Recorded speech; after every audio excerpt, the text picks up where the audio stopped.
動隊。第6線呢就係大埔運頭塘聯隊。第7線呢就係友運放線工程公司。第8線呢就係蘇市中親會青年隊㗎。好啦，咁啊8條龍咧就而家咧就係先頭咧都過晒第一排嘅彩旗嗰度啦。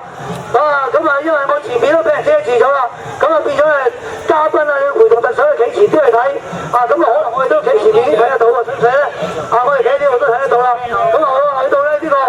第350米啦，中間嗰度啦。咁我哋見到咧就係有3條龍，你見唔見到邊條龍咧稍稍領先啊？哇！一咁樣望一望咧，大家都平排，我就見得到咧，大家嗰幾個自己嘅隊員咧，就去到呢個350米方向咧進發喎。咁啊見到佢嗰度進發咧，咁我見到手咧開線嘅，同埋中間線嘅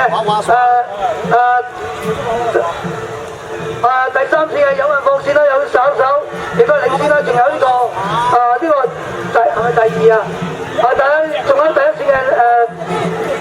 大埔理事中央會金龍隊啦，咁仲有粉紅色旗子係香港理事金龍隊啦，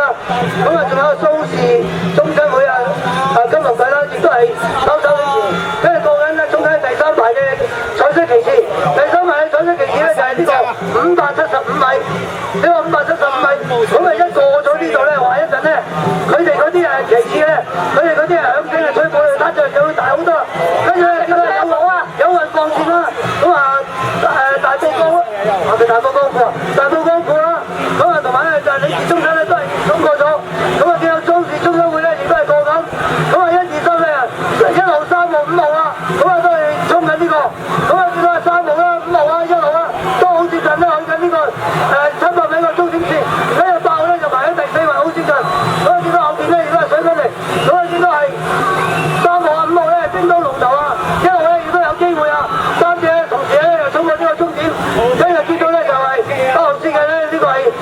蘇氏中間金龍隊咧亦都係過埋，咁啊而家就見到呢個係友運放線兩支兄弟班啊都嚟緊，跟住係大埔運頭塘聯隊啊，咁啊同埋咧就龍井龍舟隊啊，同埋呢個大埔江湖花園咧都係一路嚟緊嘅嚇，咁啊呢場賽事咧非常之精彩啊！精彩啊！咁啊你見到咧就係有3隊咧就基本咧同一時間咧係衝線嘅，咁啊我頭先都講啦，咁啊呢一隊咧除咗咧係睇一個